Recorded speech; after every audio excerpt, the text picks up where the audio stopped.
teman-teman, apa kabar teman-teman SMK GTV? Bersama aku Deli Mayati. Di segmen Positif kali ini kita kedatangan seorang siswa yang sudah pernah berbagi cerita di sini nih, yaitu Fatma. Halo teman-teman semuanya, salam kenal, aku Fatma, siswi dari SMK Negeri 1 Kendal. Di podcast sebelumnya kita udah bahas tentang Fatma berpartisipasi dalam program Chanmaker Euro-ASEAN. Nah, episode kali ini kita akan membahas lebih lanjut tentang dari siswa yang no-lab sampai seaktif seperti sekarang. Tanpa berlama-lama, kita langsung aja tanya-tanya ke Fatma ya. Boleh? Yuk, kita langsung mulai aja ya. Ya. Banyak penasaran nih Fatma, apa sih yang kamu maksud dengan no-lab di masa lalu? Bagaimana kamu Mendeskripsikan ya? Ya, itu. Oke. Baik, ada lagi pertanyaannya? Udah. Oh, segitu dulu ya. Ya. Baik. Jadi teman-teman semuanya, iya sih, Fatma dulu tuh pas SMP tepatnya itu di masa-masa no-lab. Kenapa Fatma nyebutnya no-lab? Karena gini loh. Pernah ketemu nggak sama mungkin salah seorang teman kalian yang mereka tuh pinter di sekolah, pinter di kelas gitu kan, di kelas doang, pinter di kelas gitu kan, fokusnya di kelas. Habis itu mereka orangnya itu enggak ngikutin organisasi di sekolah kayak OSIS atau organisasi apapun itulah gitu. Terus yang kedua, orang ini tuh enggak ikut ekstrakurikuler ataupun ya walaupun waktu itu pramuka wajib, ya aku tetap ikut. Tapi selain pramuka enggak. Setelah kelas 8 itu kan udah nggak wajib tuh ya kan, ya sama sekali nggak ikut apa-apa, cuma belajar doang di sekolah, belajar pulang. Interaksi sosial waktu itu agak minim sih, karena kenapa ya, aku nggak tahu kenapa, mungkin efek dari COVID-19 kali ya. Bisa pandemi. jadi. Soalnya kan Kan kita pas pandemi nggak ketemu, kita nggak langsung face to face gini. Iya. Kita daring ya dari rumah ya kan. Ya mungkin efek dari itu yang bikin aku sonolip itu bener-bener kayak mungkin ada beberapa, bahkan gini loh, temen yang beda kelas pun nggak kenal gitu loh akunya, dan mereka juga Tapi nggak kenal kalau aku yang sih. satu kelas kenal nggak? Kenal alhamdulillah kenal ya, tetap kenal, cuma interaksi sosialnya ya itu minim banget waktu itu emang. Oke, lanjut ke pertanyaan berikutnya ya Fatma Boleh. ya. Apa saja hal yang biasanya kamu lakukan atau tidak lakukan saat itu? Apakah ada hobi atau kegiatan yang mendominasi waktumu?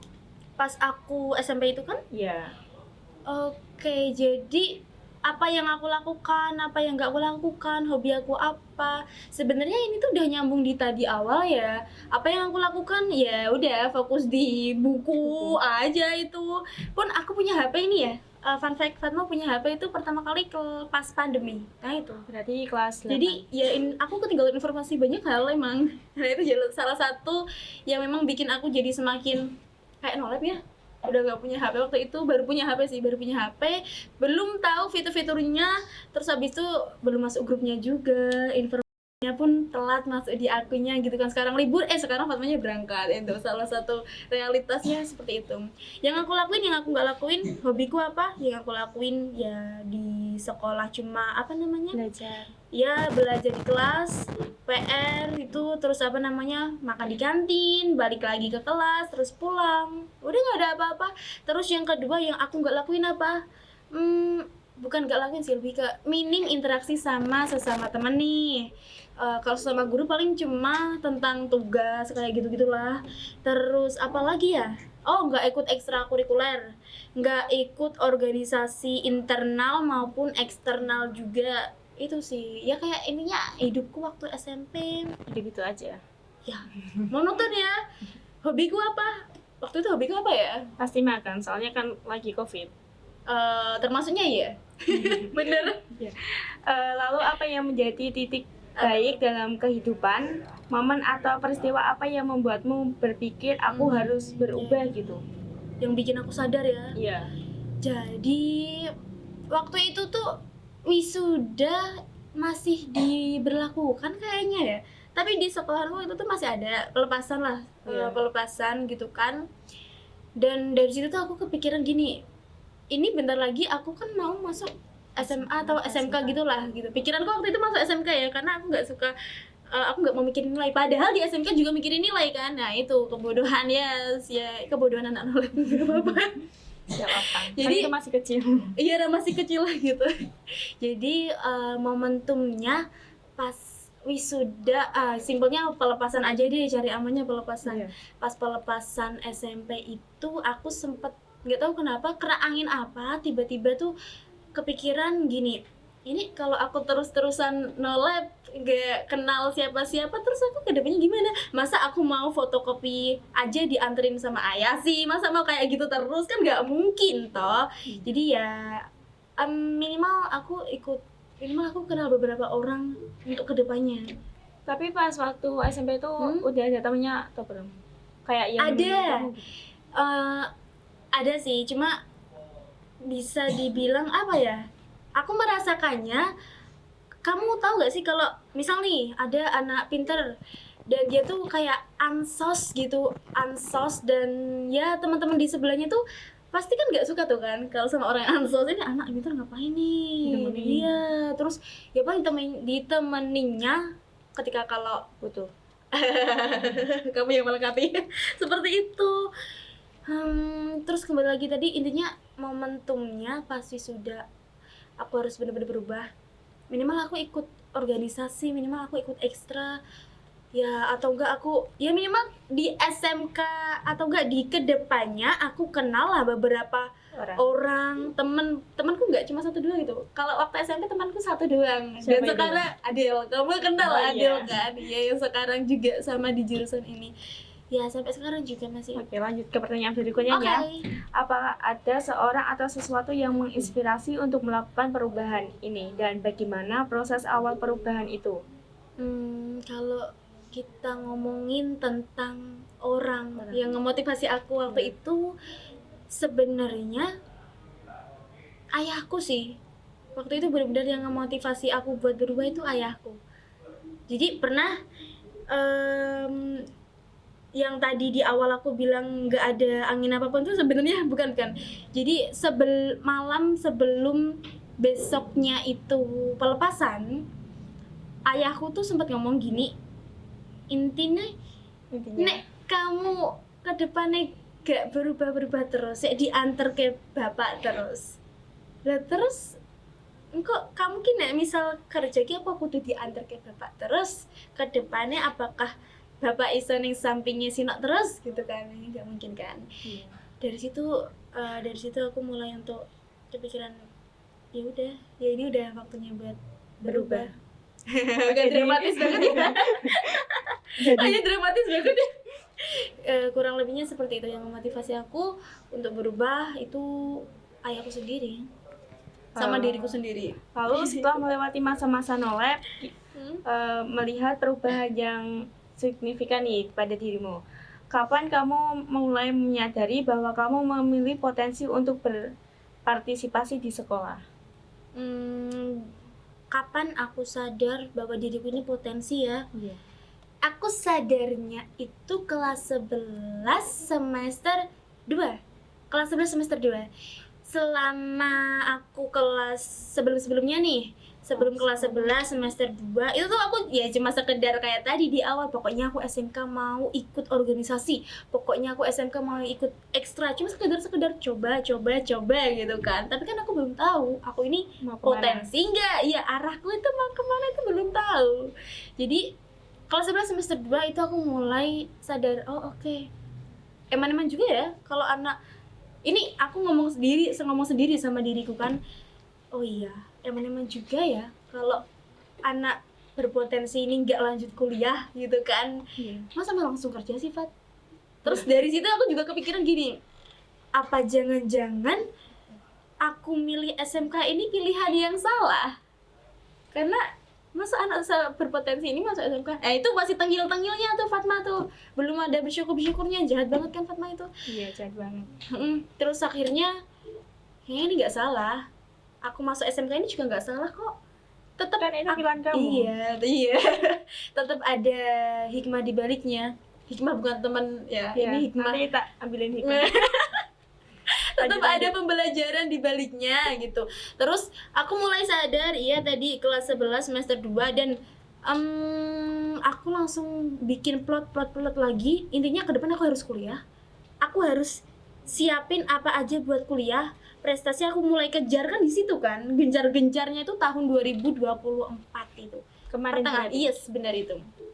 Ya, benar tadi. Simpel jawabannya kelas 11 semester 2 setelah ambil raport. Kenapa? Masih ingat aku itu. Lanjut ya. Oke. Kamu juga dikenal aktif di berbagai kegiatan. Bagaimana kamu mulai tertarik dan terlibat dalam kegiatan-kegiatan tersebut? Kegiatan apa saja yang kamu ikuti di sekolah? Bagaimana kamu membagi waktu antara belajar, kegiatan ekstrakurikuler, dan kehidupan pribadi? Kayak membagi waktu 3 itu tuh gimana gitu? Baik, aku jawab dulu yang pertanyaan di awal tadi, apa namanya? Apa ya? Tolong diulangi dong yang awal tadi, kegiatan-kegiatan yang aku sukai. Sukai. Atau apa? Yang aku sukai kan? Ikuti. Yang aku ikuti. Jadi aku mulai aktif banget Berarti buat masuk ikut. SMK. Yes, bener. Selalunya SMK ya. Tahun 2024 itu aku mulai aktif banget. Pertama aku aktifnya dalam ranah kebudayaan, seperti itu sih, kurang lebih kayak Pondok Agama dan Budaya Dalem Sorogo tuh yang ada di Srogo. Itu komunitas pertama yang komunitas eksternal pertama yang aku ikuti juga. Sampai sekarang juga masih aktif ya. Iya. Terus habis itu intinya ada beberapa sih. Pelataran Sastra Kaliwungu, PSK, itu kalian warga Kendal harusnya tahu ya, PSK. Terus apa lagi ya? Oh, ininya kalau ada Asis. ya itu pasti. Itu internal pasti ya. Kalau yang internal selalunya OSIS ya, 2 periode malahan. Tuh kan. Loyal banget. Ya nih. ini tuh dulu Fatma mau nyalon tapi nggak jadi ya. Bukan gak jadi, Tapi nggak terpilih. Kalah duluan intinya gitu. Terus yang selanjutnya itu kan gimana caranya Fatma buat ngebagi antara sekolah, komunitas, apalagi Kehidupan pribadi. sama kehidupan pribadinya aku. Waktu itu aku benar-benar kesulitan sih buat ngebagi, normal, senormal-normalnya manusia aja yang nolep masuk ke langsung berbagai banyak aktiviti. Ya kaget dong, ya kan? Kita bingung gimana caranya gitu. Waktu itu aku kesulitan dan akhirnya aku nemuin cara, ya mungkin ini caranya agak sulit untuk diterapkan di lain individu. Jadi di awal itu aku selalu pasang tujuan. Abis itu aku pasang gimana caranya supaya aku bisa merealisasikan tujuan itu. Gimana Terus tuh caranya? Bentar, ya kan bener, ini kan secara generiknya dulu gitu kan. Aku pasang plot-plot gimana caranya supaya aku sampai ke situ. Terus nih misal ada beberapa kayak podcast yang masuk, relevan nggak sama tujuan aku? Kalau memang relevan, berarti prioritaskan gitu. Kita jadwalkan yang prioritas, bukan prioritaskan yang terjadwal gitu. Jadi intinya dari manajemen waktu itu sebenarnya dari kita masing-masing itu tahu kok untuk manajemen waktu. Kita semua paham kok untuk mengelola waktu, asalkan kamu itu paham dulu tujuannya kamu itu apa, sama prioritasin activity yang memang itu bisa untuk merealisasikan tujuan kamu. Intinya itu. Kalau kamu udah paham tentang beberapa hal tadi, itu gampang kok buat kamu nyusun gimana keseharian kamu, activity apa yang bakal kamu kerjakan, nggak kerjakan gitu. Simpelnya itu sih. Pernah down nggak pas awal-awal? Pernah down apa enggak? Pernah. Dimana bener-bener seharian aku nggak ada waktu untuk diriku sendiri. Terus kamu nangis? Nggak nangis sih, lebih ke bukan banyak, lebih ke OVT aja. OVT abis itu ketiduran. Tapi sempatnya ya itu sih Bre. Jangan sedih. Enggak Nggak ada sedih. di sini. Tapi karena kaget pas awal-awal jadinya OVT, habis itu nangis sih nggak sering ya, cuma seringnya OVT habis itu ketiduran, dengerin musik ketiduran gitu. Melihat perjalananmu nih Fat, yang luar biasa, ada pesan yang ingin kamu sampaikan kepada teman-teman seusiamu ini yang Aku mungkin juga tahu. sedang merasa no life atau kurang motivasi? Ya, pesan untuk anak seumuran kayak aku. By the way teman-teman, aku 17 tahun, baru 17 tahun ya. Terus kalau tadi Kak D5 bilang untuk aku kasih Motivasi. motivasi buat teman-teman yang lagi nonton, motivasinya tuh simple aja. Jadi gini, kalau memang kamu belum sadar kalau kamu itu ada di fase no lab, jadi ciptakanlah kesadaran itu dengan apa? Dengan apa? Kadang tuh hal-hal yang tidak biasa kita kerjakan di masa no lab tuh, yang nggak biasa kita kerjakan, terus kita coba untuk mengerjakan hal tersebut. Terkadang dari momentum seperti itu tuh akan datang sebuah apa namanya ya, kayak kesadaran diri gitu loh. Masa bahasa jahat sih, ini bahasa kasarnya kesadaran diri aja. Harus gitu. sadar diri gitu. Bener, sadar diri itu penting. Jadi coba untuk kamu menyadarkan diri kamu sendiri, sadar akan oh di sini tuh ada bunga loh, di sini ada delima gitu loh. Ansos itu jangan dulu deh untuk sekarang, mending ditunda aja dulu ansosnya. Kalau kamu masih di umur yang kayak kita ini kan umur produktif ya, Iya. umur yang emas gitulah. Jadi maksimalin aja apa yang memang kamu bisa dan di bidang kamu gitu loh. Karena di umur yang masih produktif ini kita masih punya tenaga yang ekstra kan, Iya, bener banget. untuk benar-benar menciptakan fondasi karir kita ke depannya. Jadi ya keluar dari lingkaran nyamannya kamu, coba untuk cobalah untuk keluar ke lingkaran yang lain, tapi tetap dijaga ya lingkarannya, tetap lingkaran yang positif juga.